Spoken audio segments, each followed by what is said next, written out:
Bonjour tout le monde et bonjour Kamalou. Bonjour. Comment ça va bien? Très bien. Vous le savez, je vous le répète tous les matins, mais je le répéterai tous les matins. Tout ce qui va suivre, et ce, pendant 5 minutes, est faux et archi faux. C'est que de la déconnade. Camar, on enchaîne avec le faux journal et j'ai peur, puisque vous avez choisi un titre, C'est fou, devient fou. Exactement, c'est Foudine qui dit pas de piste longue, pas de Macron. Mais qu'est-ce qu'il veut faire alors? Non, mais on s'est demandé, c'est fou, quelque part, faut que tu arrêtes les acras. Non. Parce que le mec, il croit que quoi? Quand Macron va arriver, c'est pas la police municipale qui va le faire sortir de l'aéroport. Ah non, mais donc c'est fou, il pense qu'il va rentrer dans la piste, il va dire, ouais, pas de piste longue, pas de Macron, monsieur le président. Il parle pas comme ça. Si. Ah bon. Pas de piste longue, pas de Macron. Et tu crois que Macron va lui répondre quoi? Ouais. Eh ben oui, pas de piste longue, pas de Macron. Ben écoutez, hein, pas de chocolat, pas de bras, pas de chocolat. Donc Macron va regarder sa valise où il a mis ses annonces. Ouais. Il va regarder, pas de chocolat d'ailleurs. Donc je viens pour Il va autre arriver, chose. Macron, il va dire, Donc, dégagez la piste. Je dégage. Exactement.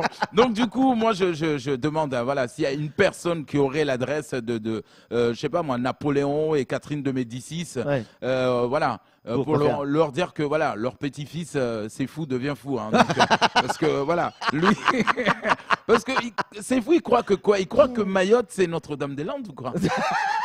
Mais on n'a rien à voir. Nous, déjà, on est en train de mendier pour Ouais. 900 mètres. Donc, et toi, tu vas arriver, pas de piste longue. Je te jure que le mec qui va assurer la sécurité du président va dire, écoutez, shootez-le moi parce que déjà, personne ne l'aime dans ce pays. Donc, le sniper, il va pas te rater. Allez, on enchaîne. Bavi, c'est pas fini. Bah vie, c'est pas fini, bien évidemment, vous avez compris, hein, cette guerre de l'eau qui continue. Ouais. Oui. Donc d'ailleurs, Il y a eu un référé hier. Hein. Ah oui, donc Tribunal le juge, administratif. le tribunal administratif, le juge, vous avez vu ce qu'il a fait? Il a appelé directement son homologue, le grand cadi. Ouais, exactement. Il a appelé le grand cadi en lui disant, voilà. Mais sauf qu'il est tombé sur El Mamoun. Donc, El Mamoun, bonjour mon frère. Oui, Seigneur des cieux, bonjour. Donc, en lui demandant, alors, comment ça se passe chez vous dans vos textes religieux quand vous avez envie d'arranger un divorce, un truc comme ça pour que les gens se séparent, vraiment sans problème. Le mec, il a dit, El Mamoun, vous savez ce qu'il lui a répondu? Il lui a dit, vous savez, même ce divorce-là, résumez-moi d'abord l'histoire. Il a dit, ouais, c'est un couple mixte, c'est voilà, un couple entre un blanc, une blanche, enfin, on sait même pas.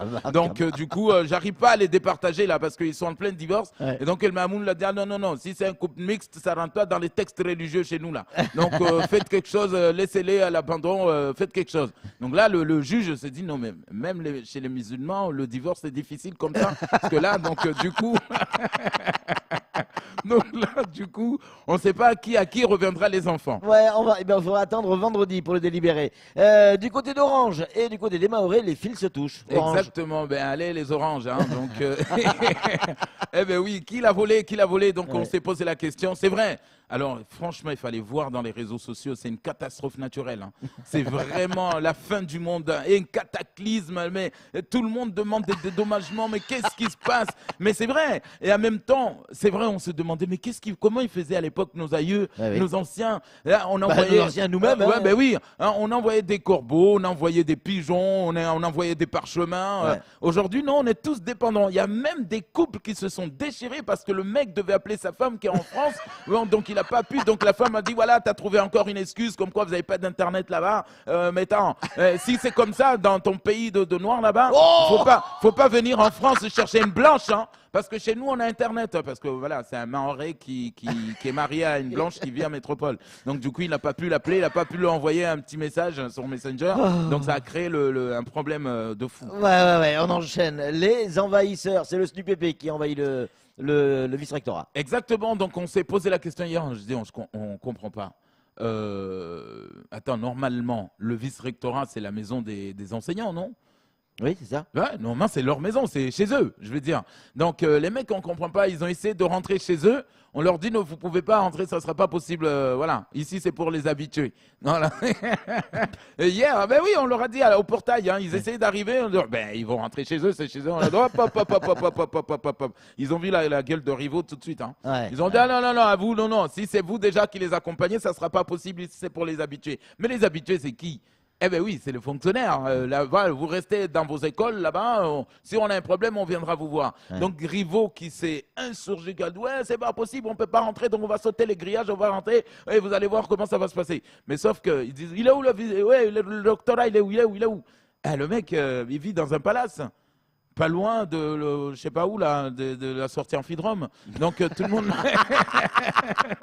Camaris, arrêtez, stop. Les collectifs se déchirent à Mayotte. La preuve en est, on a Mahmoud Aziari sur le plateau. Les collectifs, alors c'est vrai, moi je vous disais, hein, dans les années à venir, vous allez voir que tout le monde va abandonner la politique parce qu'aujourd'hui, le collectif, c'est le mot qui séduit. Tout le monde veut entrer dans un collectif. Eh ben oui, tout le monde, parce que oui, moi j'ai créé mon collectif des fait. Moi c'est le citoyen de Mayotte. Oui, moi je suis collectif contre la lutte contre le lâche. Oui, moi je. Ben, Mais il y a 100 000 Mahorais, il y a 100 000 collectifs. Hein. Exactement, donc voilà. Vous voulez avoir des dents blanches? Votez pour le collectif des dentifrices collectifs. Voilà, donc. Non, mais c'est vrai, on se demande, mais c'est pas possible. Au départ, c'est parti d'un collectif, Ouais. et puis ça a fait naître plein de collectifs. Ouais. On s'est dit, mais même dans les collectifs, on fait de la polygamie, quoi. Pourquoi? Parce qu'on fait naître des collectifs partout, Oh, des enfants partout, je sais pas moi. Voilà, genre on fait se passer. Allez, je préfère qu'on arrête. C'est tout pour le faux journal. Pff.